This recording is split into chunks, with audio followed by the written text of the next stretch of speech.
deux amants s'ébattent, passent au-dessus d'une route, une voiture accidentée, une deuxième voiture accidentée.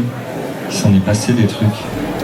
Paz arrive au bord de la mer, regarde la mousse mousser, et le petit bâillement, il remonte jusqu'à la clairière du départ où Beaune faisait la fête. Il y a tous les musiciens qui sont encore là, qui ronflent sur leurs instruments. Et puis un peu plus loin, de nouveau dans la forêt, là où vit le monstre de pierre, il s'égare et puis le bâillement, il va se poser juste dans l'endroit le plus sombre de la forêt, là où vit un enfant squelette, élevé par une chauve-souris et un crapaud.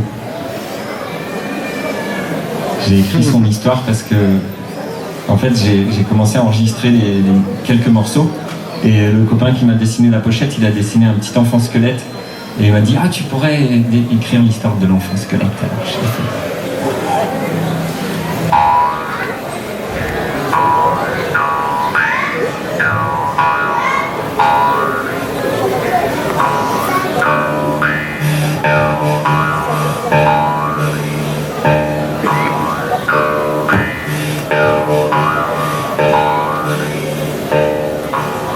Dans une sombre forêt, éloignée de la fête, à côté des marais vivait un jeune squelette.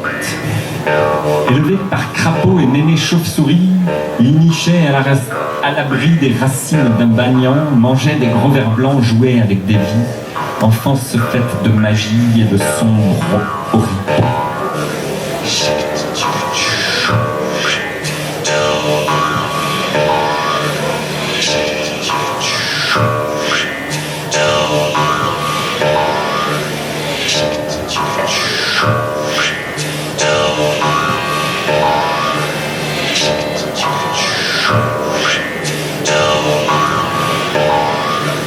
Il n'avait jamais vu les lumières de la ville, ni sans doute aperçu la moindre automobile. Il n'avait jamais su longtemps rester docile, à courir presque nu, sa vie était facile.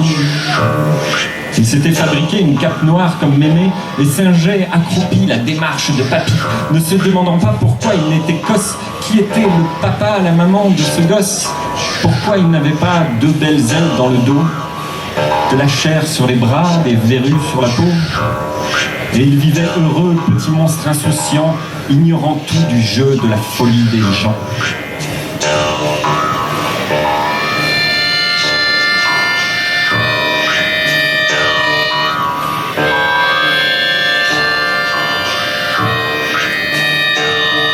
Jusqu'à une nuit d'été où il était sorti, avait longtemps marché, mâchonnant une ortie, tout occupé à sa cueillette des papillons, s'étant perdu par là tout au fond d'un vallon.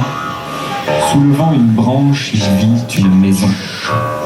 Une cahute de planches semblant plisser le front, sous deux sourcils de chêne, une baraque marron recouverte de lichen et de végétation.